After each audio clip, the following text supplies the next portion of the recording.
1, go. Hey, everybody, welcome back. This is Words number 32.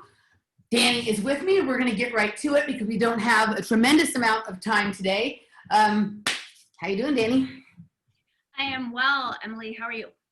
I'm doing great. And thank you to all the people for all the delightful and entertaining responses we've been getting to our shows lately. We don't get a big audience, but we certainly get an enthusiastic one. So I appreciate that. We have a power audience. They're like yes. beloved supporters. Yes. All right. So let's go through. You have kind of a list of things that we're going to kind of go through, and most of them sort of matched up to sort of areas that I was circling around as possible topics here. So we're going to go through it that way, and then if we have time, we might do a little afterwards segment again. So shoot. Cool. Okay. So I had reached out, I don't remember what it was, but after the Joe Rogan, Edward Snowden show, because I know you have a lot of information on that. So I muscled through over a few days of watching that whole thing. And what I got from it was an extremely well-prepared, well-articulated, well-rehearsed, 2-something plus hour monologue from Edward Snowden, who I thought was like a surveillance guy, intelligence guy, whistleblower, but now he seems to be the moral authority for the entire country and the whole planet, which I thought was interesting. Mm-hmm. He kept saying, he was very measured. He would say something that kind of made Obama look bad, and then he would immediately jump in with, but this isn't to badmouth Obama. This isn't about Obama. So anytime he said something to indicate how many rights Obama had taken away or how far Obama had expanded the Patriot Act, he made a huge point of covering his tracks and saying that he wasn't saying anything bad about Obama. And then he made a point about not showing any sort of allegiance or respect for Trump. He told Joe that he would refuse a pardon from Trump, which I thought was really interesting. While Joe was lobbying for Trump to give him a pardon for political reasons. But the whole thing just felt like theater to me. And so my thought was, and the reason why I brought it up to you was, what are they laying the groundwork for? Because at this point, Joe's not doing shows just to put out content. Like, it's all A leads to B to C leads to authoritarian, totalitarian slave world. So my questions for you are, what do you think that was leading to? And then the other piece is, I find it interesting that this whistleblower is so photogenic, so articulate, what are the odds that the intelligence geek who blows the lid does so well on camera, and now he has a book out, and it just feels a little bit artificial. And I know that you have more information, and you had talked about how Adam Curry had sort of given you a lot of information about how the Snowden thing was a sham, and I would love it if you could educate me a little bit on that, our audience a little bit on that. They probably know more than I do, and what you think this show was about. Okay, first of all, before we get into that, can I see your shirt? I was hoping you'd ask. Okay. Oh, did you make this? No, do you remember? So it's so funny. This was back in the MTV days when Madonna was doing those right. Get out the vote thing. And it's like a remake. Okay. I love it because every day. The handwriting looks a little bit like the handwriting in your daily quote strip. It does. It also looks like Basquiat. I don't know who the original artist was. This is not an original. Okay, I just wasn't sure because I was going to say, if those were your shirts, then they could be probably had for a small fee on your website. But because the handwriting looks a lot like your handwriting in the daily quote strip, which I was the star of the other day. So thanks for having my back. I appreciate it. You're welcome.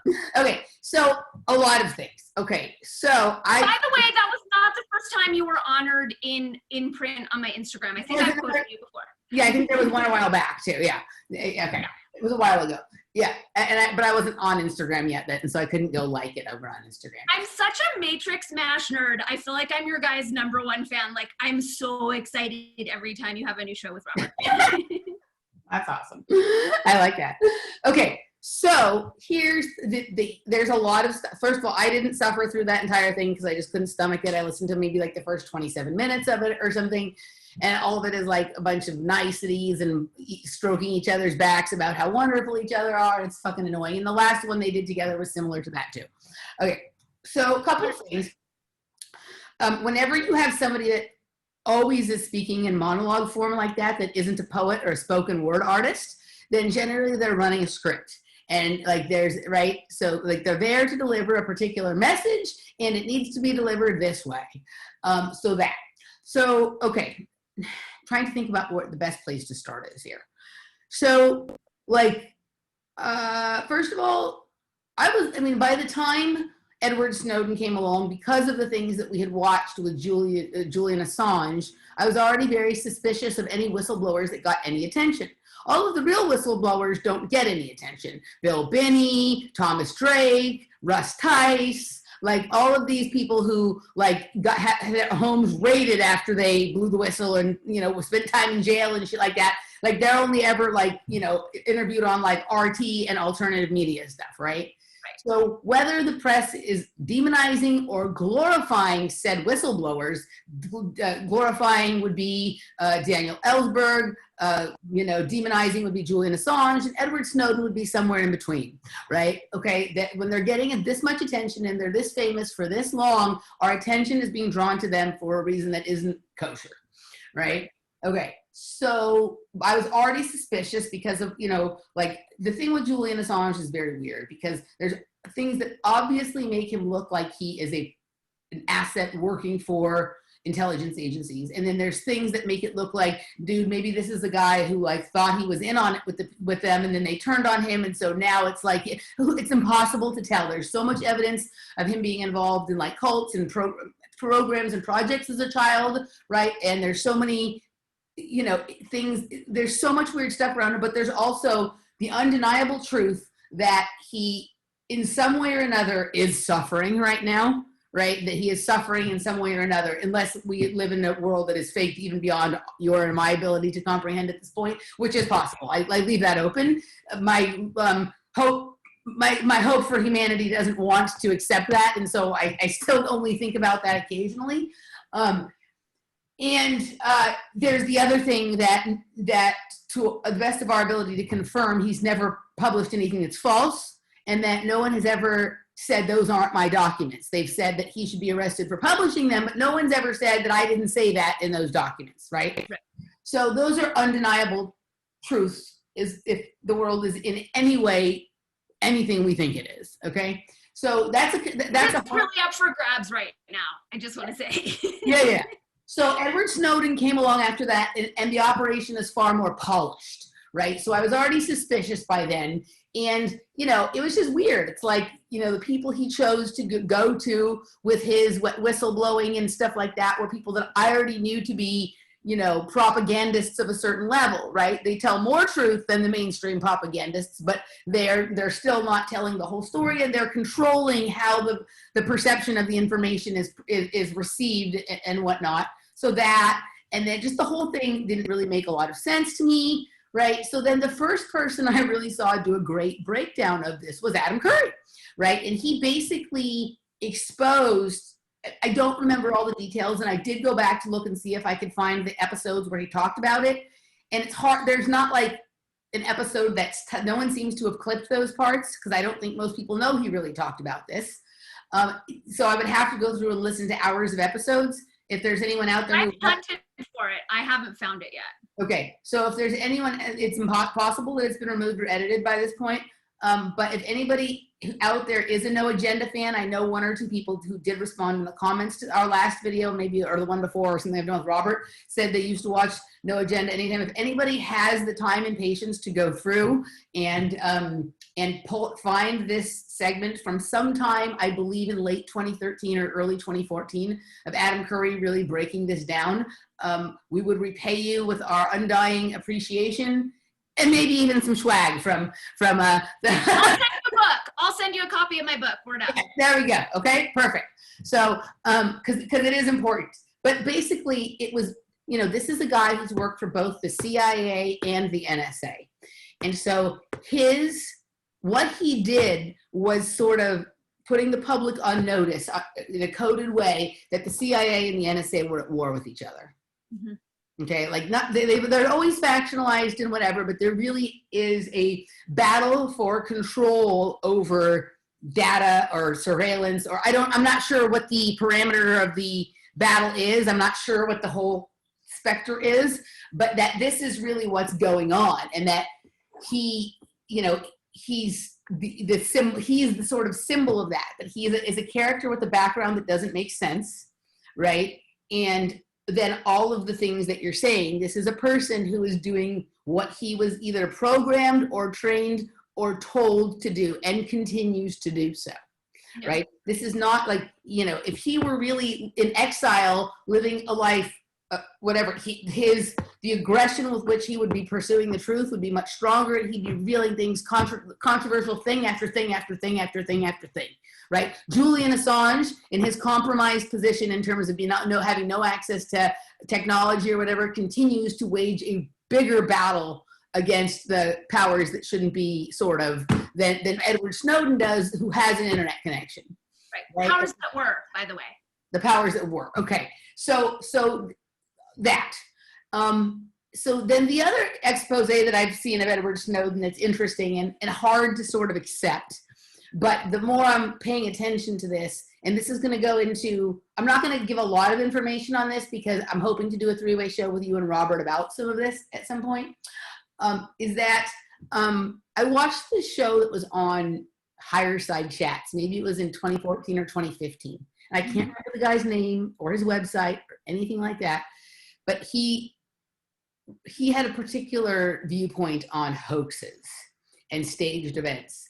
And he was of the opinion that Edward Snowden is CGI, that there is no real Edward Snowden, that everything that we look at is a computer-generated image that is just delivering this information, right?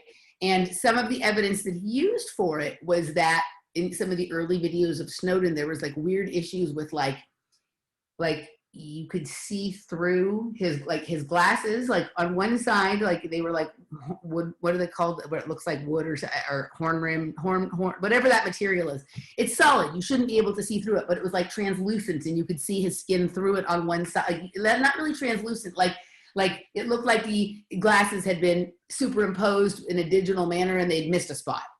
It's interesting that you say that because in separate threads, there is a lot of controversy about his glasses and like, why has he had the same glasses for so many years? And at one point they were broken. Like his glasses are a big kind of a tell. Yes. So this guy also talked about that. So he talked about, first of all, like something with the way the glasses were looked like they were digitally imposed. But then in other interviews, he's wearing glasses that are clearly broken, but they're broken in different ways at different times, almost like the position of the glasses is like supposed to be sending a sign of something. I mean, it's one of these things that like sounds too, I can't believe we're talking about this. This sounds ridiculous, but this is where we're at with shit, right? And on some of the videos of him early on, he looks almost translucent, and not translucent like a person who hasn't gotten sun in a long time, translucent like that's a hologram or something like that, right?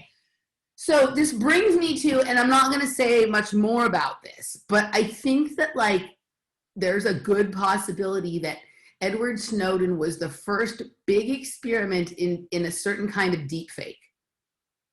Okay. And that this is largely where one aspect of this multi-pronged, multi-fought over, faction battle over control of Joe Rogan is going. Mm-hmm. And this is, and we're seeing this also, we're seeing this in a lot of places, but like, you know, Kamala Harris is another one. Like, I think all we're looking at with Kamala Harris at this point is a deep fake, and possibly with Joe Biden as well. 100%. Right? Well, and also Nancy Pelosi with the good morning. Well, that was fucking morning. Weird. That was fucking weird. What was that? That speaks a little bit more to like a clone or like a Robotoid kind of character. If you do any research into the way some of those work, and that they have, or if you watch Westworld and you see when the hosts go off their programs or they start glitching and they have to bring them back into the base and reprogram them and rewrite their scripts and all that kind of stuff. So that's one kind of technology, and I think we see both because I think different factions have different technologies, and then also these things are constantly advancing, and part of the confusion is having one generation of technology and another generation appear in the same. It's kind of like on 9/11 you might have everyone like was going to fight forever about whether it was thermite nukes or a directed energy weapon when it's all three, and different factions controlling each, and all three being there to confuse and let people fight over all that kind of stuff. So is it deepfake? Is it clones? Is it cyborgs? Is it mind control? All these things are a factor. Right. And so, but Edward Snowden, like, basically is that. Right. And so just like, most of what we hear from Joe Biden is just him giving a statement from his basement, or if there is any interaction or interviews, it's only a few questions long and it's very simple and softbally. So that would be the exact same way that Snowden has been communicating, whether it's through Joe Rogan or any of his other appearances. It's almost always hours of him giving monologue and then a few basic questions that are not meant to challenge him, but are just meant to prove that there's some sort of sentience on the other side that is responding to a question being asked. Yeah, that was really clear in this one, because a couple times Joe did interrupt and he couldn't, like, Edward wasn't having it. He was just going where he was going, and he stumbled on his words a few times, but then picked up the script. It was very, very clear, like, this is the hologram monologue. Do you watch Westworld? No, at this point I'm not watching. I can't with the programming. I'm not watching anything. There's that Westworld is so thick on so many narratives that we're seeing right now, and really understanding the way that a lot of these technologies and psychologies work, that, like, if somehow you can muster up or hold your nose or something, like, if I was going to say there's one to watch, that would be the one. Just say. I think I'm done. I'm done with television and movies until the whole sham has been exploded. Yeah. And we're going to get into the Netflix in a bit, but they lost me. Yeah. They've lost my attention. Yeah.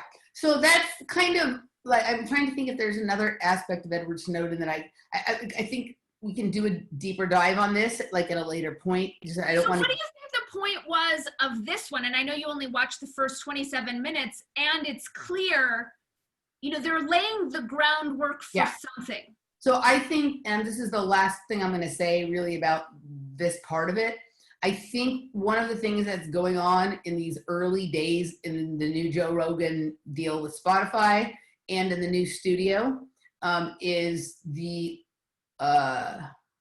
laying down of a few certain things that are going to be recurring, and the adjusting people to them, and then the seeing if people notice anything, right? Okay. So I think that this is going to be a huge platform for deepfake.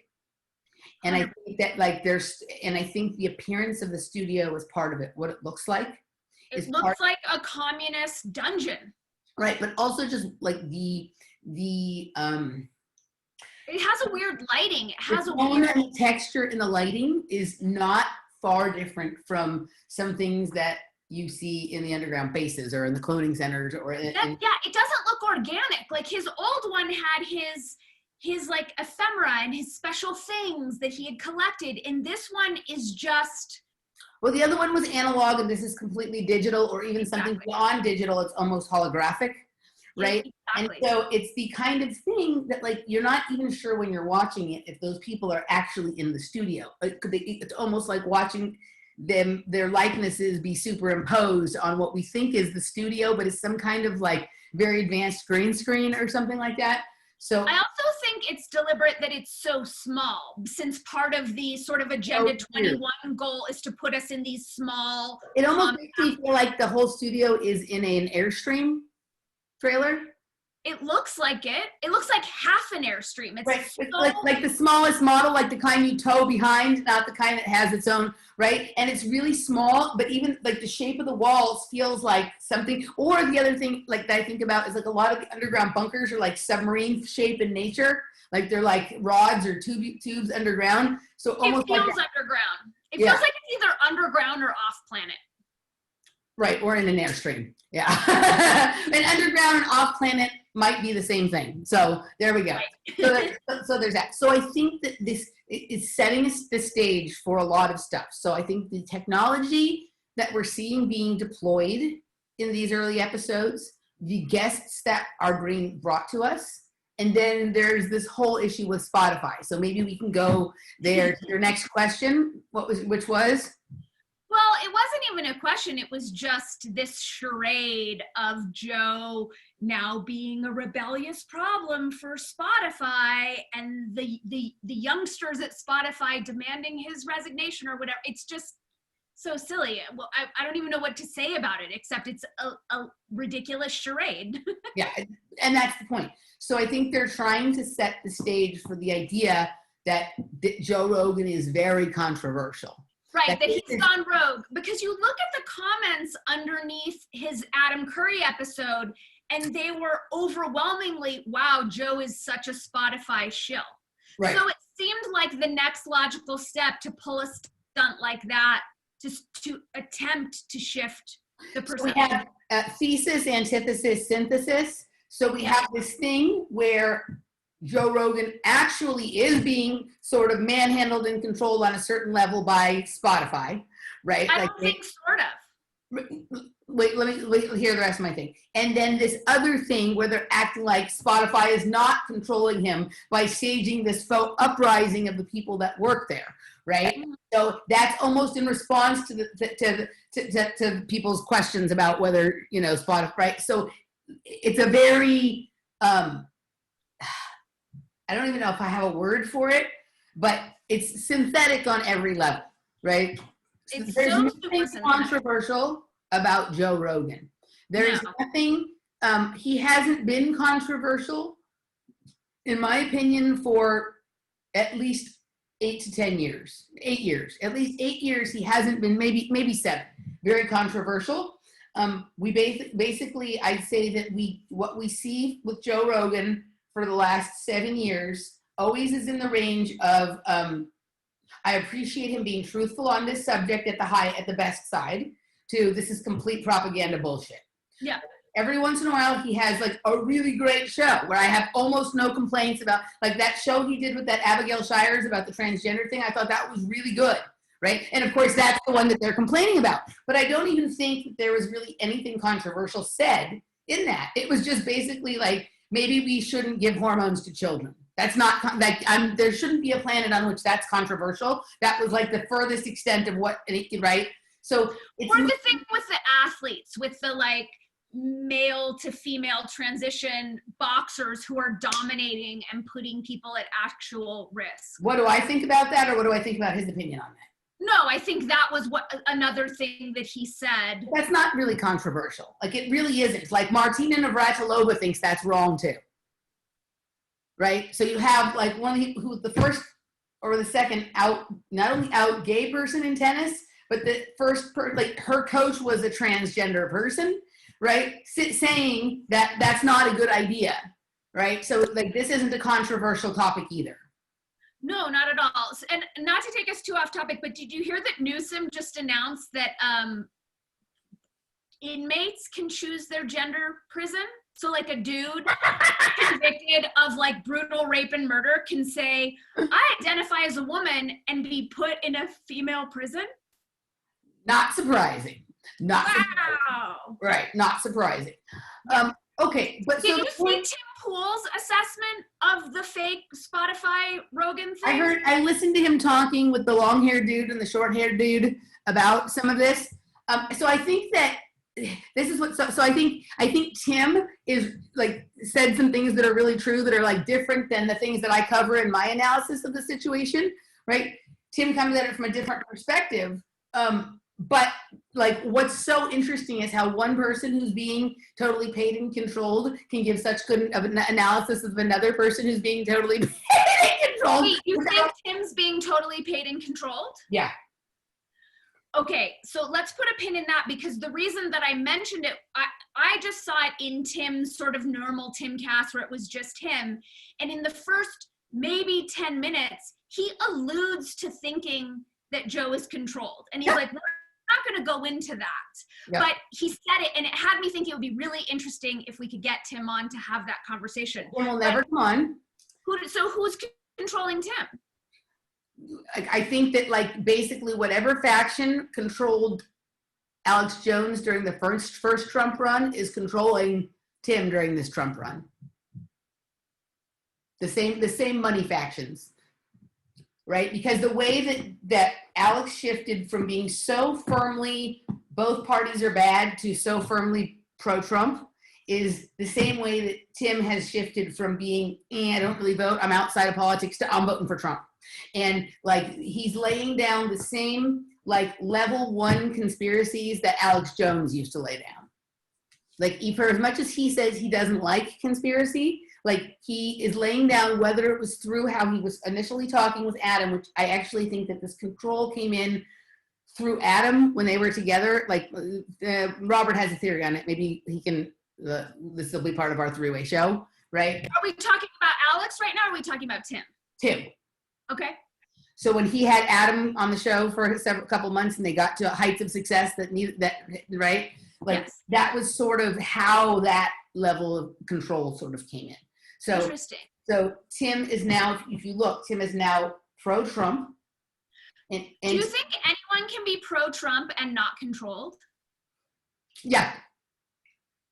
Okay. I think so. One of the people I would love for us to talk to, because if you assess our situation from a certain level, I actually agree with her on everything 100% practically. But if you take it any levels out from level 1, then the things she's saying, it's not that she's wrong. It's that, have you considered this? And after you consider these things that maybe you weren't aware of, is your assessment still the same? Is that chick Karlin Borisenko?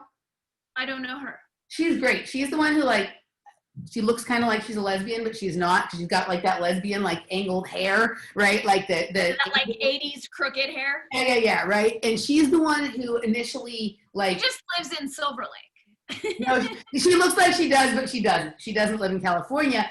But she kind of became popular when she started making videos about how she decided, even though she was a lefty, she decided to go check out a Trump rally after like there had been all this like weird like anti-Trump stuff that had invaded her knitting group. She has like a knitting circle and it had gotten really weird. And she's like, this is so weird. I have to understand why this is happening. And she went to a Trump rally and it started her shift. And now she's fairly pro-Trump with a reasonable, she hasn't totally lost her brain yet in being pro-Trump, right? And she's kind of interesting. Yeah, like she's in that knee-jerk response to like, I've left so the right is better, that at a certain point I think she'll come out of, but some of her assessments of things are very good, right? And she may, I feel like there's a way we could approach that she talked to us, because I really like her, but there's a few things that, her analysis of this thing going on at Spotify, I just listened to a video with her this morning about why, like, she's believing, she's not understanding the game that's being played from higher levels here, but if you're assessing it just at taking as truth what we're being told, her analysis is pretty good and better than anyone else's. She's an organizational psychologist. So she trains like managers as to how to deal with employees so that you can have employees feel heard without them taking over and telling the bosses what to do, kind of thing, which is what she's assessing is going on there now. So she's very interesting. So I'd love to talk to her.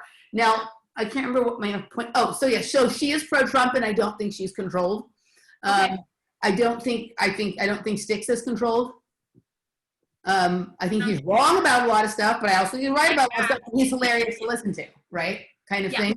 So I don't think he's controlled. I don't think that guy, Anthony Brian Logan, like he's kind of monotone and boring to listen to. He's a black man, super pro-Trump. I don't think he's controlled. I think he just pretty much flat delivers the news from his perspective and whatnot. Yeah. So yes, I think you can definitely be pro-Trump and not controlled, but I just don't think Tim can be pro-Trump and not controlled. Okay, I hear that. Yeah, and so anyway, so but it's interesting. He is so on a narrow band of things. He is so good and aware, and only I haven't heard anyone else express certain positions he expresses, because he's been in some interesting positions that not many other people have been in, right? Because he made his name as a citizen journalist and then accrued a tremendous amount of power in like nouveau alternative media because they wanted to seem edgy. You know what I mean? So there's no one else like him in the media who had kind of his rise and kind of has done all the things he's done. So he's super unique. You know what I mean? Something that I've started to notice about Tim, and you and I did not talk about this at all, but it goes into our sort of larger, like Weinstein takeover, like that piece of it. And also let's bookmark the fact that they've ditched their agenda. Sort of.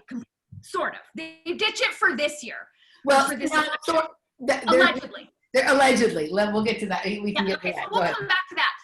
But what I did notice is that Tim is starting to talk like Brett Weinstein, and he's starting to use his sort of right, wrong, heterodox sort of speech patterns. I noticed it slip in, and part of me wondered, oh, are they joining forces? Are they kind of colluding for their little like elitist hipster takeover? So my first response would be no. My second response would be possibly, and then my third response would be no again, but not no at the exclusion of possibly, right? So Tim never talks about that, him or Unity or any of those kinds of stuff. I'm just picking up on speech patterns. So that's super interesting. I think it's entirely possible that a lot of these people have been through some of the same education and training or programming or have similar handlers, and so that could be part of the explanation for it. Like at one point, like when I first started to notice some of these kinds of things, there's like two people who were on in the early days of RT that seemed like they had completely separate perspectives and interests and whatnot, but they had a strange pronunciation of the same word, right? And it made me think, okay, these people there was like a training or an education or some sort of coding or symbolism that comes through all of their stuff. And I was like, this is weird, but it's a thing. And I know my intuition knows it's a thing, right? Like that strange pronunciation from completely different people talking about different stuff with totally different backgrounds and different life experience and different education. That is a weird thing, right? Yeah. It's not like a tomato thing. Like it's right. Like it's okay. So, so that's, I mean, that's certainly possible. The unity. It'll be interesting to see how that can, like, where that is leading. That. So, today, so I know that Brett announced the other day at the beginning of an episode with a gentleman I'd never heard of before, and then that chick that I don't know why anybody listens to named Chloe Valdery. But he announced that they were suspending their campaign unless there was an emergency. Then it could be reenacted at any point. You don't ever hear. Go ahead. Oh, sorry. Go ahead. You don't ever hear that. You didn't hear Tulsi Gabbard or even Kamala Harris or Elizabeth Warren say, I'm suspending my campaign unless there's an emergency. Well, I thought that the whole reason they started this is because they see this as an emergency, which is also, I thought, why our civil liberties are being taken left and right, and a lot of people are acting like hysterical psycho-fascist babies, is because it's such an emergency. But I noticed on the Justin Amash show that you sent me the link to, how he was lobbying so hard to get the libertarians to put them on the ticket, which I thought, like, part of it was adorably naive, and part of it I thought was, like, really arrogant and out of line. Yeah, totally. I thought Justin Amash was great on it. Like I was like, I so well. Yeah. So yeah, but that indicated to me, like, oh, he was trying that as his last ditch attempt. And then I didn't see the show that you saw, but I got the newsletter. I only saw like the first 15 minutes because I just can't with the Chloe Valdery girl, right? Yeah. Like, so there's so it feels to me like they're like trying a variety of things to gain consensus. They're all about consensus, right? They want to gain consensus. Like, I'm not saying this is going to happen. I think there's always like a lot of things going on in the control systems. There's multiple control systems, not just one. We'll go with the one that like works the best in the moment. They have 6 or 8 or 10 or 12 or 1,400 separate plans they're working on, and whichever one makes the most sense at the moment it needs to be deployed, that's the one that they'll go with, right? So I think that there's an attempt to gain consensus so that if and when Unity 2020 suddenly becomes a player, it will seem like something that everyone is in favor of instead of another form of an unfair fascist takeover. Right? Like, so this idea that like getting the libertarians on board and the blah, blah, blah on board, right? But the fact that he keeps alluding to this like emergency thing, like makes me feel like he's aware of an emergency that's going to happen, right? Like, right, like maybe an assassination attempt. Or like an October surprise against both candidates, like a certain funded kind of operation against both candidates. So it'll be like, well, fuck, nobody wants to vote for either one of these. So now what are we going to do? It's only a few days until the election and nobody else has a plan, right? What's so weird weird about it is that he goes on and on about the inefficacy and the toxicity of the duopoly, and yet he's proposing something that is still entrenched in the same duopoly. Right. Like, run Tulsi independent and get a triumph and move on with your life, unless you're disingenuous. Right. Like the whole thing, I've never heard somebody, like, the other thing that's super interesting, I'm reading this really interesting book on synchronicity right now, and it's coming at it from a perspective of physics and psychology, and they're talking about, like, the thought experiments just being a waste of time because they're not reproducible in a laboratory unless it's a totally controlled condition. So, like, even if you, like, if your thought experiment is 100% and then you go and try it in the real world and it's a windy day, it's not going to work, right? And everything, like, how many times have you heard Brett or Eric say, let's do a thought experiment, right? So, like, I've never heard somebody other than maybe myself who spends so much time going on and on and on about nonsense, right? But the point, but academics do, right? That's kind of endemic to academia. Right, but he pretends he's serious and that I'm not, right? Like, he's an academic, right? He's very, very serious and well respected, and I'm just a nonsense talking head on the fucking YouTube, right? And I'm totally fine with that. Like, that provides me enough cover to say whatever I want to say, and I don't care what anyone thinks. But he's supposed to be somehow serious and important and well researched and respected and blah blah blah blah blah, right? But I mean, he's just like, all of this is an imaginary scenario, but how many hours has he put into it? Yeah, it's weird that they devoted so much time and effort in building the website and Dark Horse podcast episodes, and now they're bailing. I don't really They're not bailing. They're not bailing. So here's, exactly. Okay, they're building a brown shirt movement, and I'll tell you how. Okay, so this is the other thing. There's a few words that he used. Let's see if you can guess the two words. Hold on a second. Bless you. That he uses over and over and over again, which are not totally unusual words, but like, what is he really talking about when he says these things? Let's see if you can guess the two. Robert and I hate guessing games. I really don't like them. Evolutionary and reimagining. Okay. So we have to evolve everything. Everything is evolutionary, so it's not okay as it is. We are more concerned about what it's going to become. And reimagine. We have to reimagine patriotism. We have to reimagine freedom, reimagine democracy, which basically means give somebody that's not that thing, but tell them that it's that thing. Exactly. Right. Okay. It's so this morning they call a potato, chip a tomato, and tell me, and then convince me that this morning articles of unity. Which also, if you look at the Unity logo, and I get into this with my show I'll put out on Wednesday with Victor Buga, the Unity logo, the symbol, is the inverse of a Q. Oh. Very interesting. We're getting into the Q Celts and the P Celts in that episode and whatever, right? So it's kind of interesting. All right, but anywho, let me find. While you're looking, the other piece that I want to comment on, because you had mentioned that he had taken, like, one of the many ideas that they like to borrow from us was moving from debate to dialectic. Right. It's the same fucking thing, but just with a fancy word. Like, it's not a collaborative diplomatic conversation. It's still a right wrong. So it's just so interesting to see. And I watch him now where, like, with his NLP lessons, where, like, it's just so choppy and fragmented as he's trying to please so many people and make the sham of the idea seem integrated.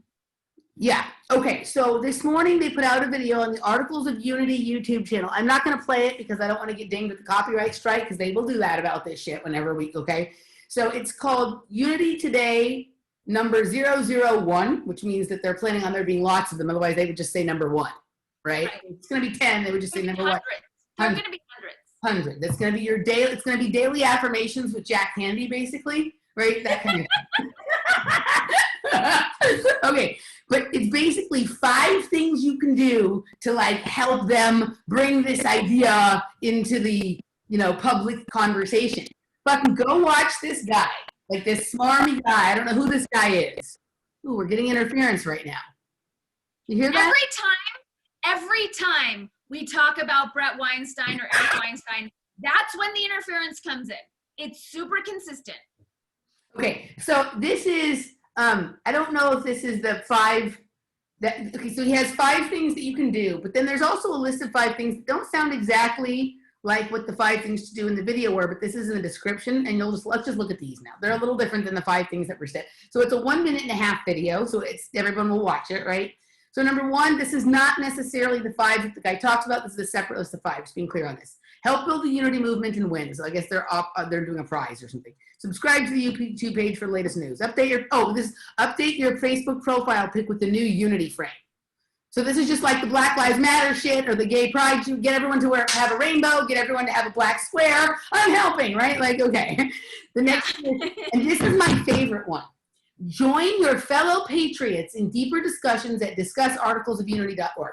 Okay, one of the things that Brett has gone in his own mind and spread out to everyone, he is reimagining patriotism. And in his version of patriotism, there's no constitution. Now, I don't like patriotism. I'm not even that big of a fan of the Constitution, not because I don't think I think there are good things in there, but I think it doesn't go far enough on certain things and is too restrictive on other things, okay? So I'm not saying that I'm against freedom. That's not what I'm saying when I say that the Constitution to me isn't the biggest deal in the world. But he straight up said in his conversation with, I think, Justin Amash, that he was not for the Constitution, right? So that's an important thing. If you're not... Wait. Did he say why? Yeah. I watched it, but I'm not remembering. Maybe it wasn't in the one with, I've listened to so much nonsense from him that, like, I don't know why I do this to myself, but I think there's a there. So I can continue to listen to him. That's amazing to me. Because I think there's a there, and I'm good at catching some of these little things, and so, you know, whatever, right? So I think it was in the Justin Amash one, but I'm not sure. It could have been a different one where he's talking about, oh, well, he's not really a fan of the Constitution because, you know, with people who drew up the Constitution could never have imagined the issues we're dealing with today. I think it's his way of saying he doesn't believe in free speech or privacy or gun rights or any of that kind of crap, but he didn't really say it that way. He repackaged it in one of his nonsense ways of saying stuff, right? So he reimagined it. He reimagined his anti-Americanism as patriotism. That's what the unity ticket is. Right. It's the inversion. It's inverting everything, right? And so, even when you look at what I said about the symbol, it's the inversion of a Q, right? Like, it's fascinating, which tells me that maybe they're even funded by the same people. Mind control both sides, right? Okay. So he basically, like, if now patriotism is wanting to do away with the Constitution, right? So that's fact. But he talks about this every time he talks about unity, about how we're looking for people that are patriotic. But all of his patriotic people don't actually believe in the Constitution. No. Okay, and then number 5. Or like or respect the ideals upon which this nation was founded. Right. And then number 5 is... I'd be curious to know, it'd be great. I mean, not that it's happening, but let's say we were interviewing Brett right now. My number 1 question would be, how are you defining patriotism? Yeah. I'd love to do that. So maybe if any people who follow this are also in the unity kind of movement thing or whatever, maybe you guys can elicit that answer from him. Number 5 on the list in the description section, I can't remember because it's said slightly different in the video. Follow our Instagram page. Like, these are important things you can do. Right, that's like almost the same as your Simpson meme that has Homer or whoever it was, one of the characters, like holding up a black square and saying, "I'm helping." It was the little retarded kid. Okay, I don't know. I don't watch The Simpsons, but whatever. It's just this nonsense. But that shit's gonna be up every day.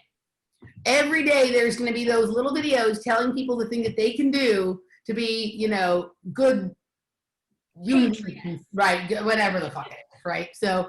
Yeah. Now, how did we get into this again?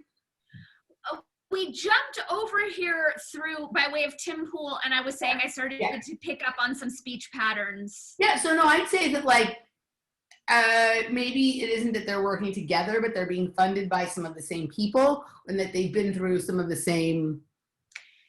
It'll be interesting to see because you and I are also envisioning a longer game that's coming through Brett and Heather in this unity thing. So I'm wondering if there will at some point be a convergence. Who's to say? Well, all this is about synthesis at some point. So yes. Yeah. Okay. So then are we good on the Spotify, the Joe Rogan, the Tim Pool, the I feel good on that. I want to check in on our time because I know we wanted to do an afterwards, and we also wanted to talk Netflix, and I'm not sure if you want to do that here or afterwards or what else is on the agenda. Okay, so the thing that I wanted to say, let's just go to afterwards. Let's do the next little segment in afterwards. Let's do that. Over there, we're going to talk Netflix and the secretive part of the conversation. Over on Patreon, you can go to Dani's Patreon or to mine, and you can find the afterwards there. So any offerings for the people today? My usual coaching, my book, my stuff. You can find it all through DaniCatz.com. Okay, yay! All right, you guys, usual stuff for me too. And for those of you who will be in Texas later in the week, I will see you there. All right. Toodaloo.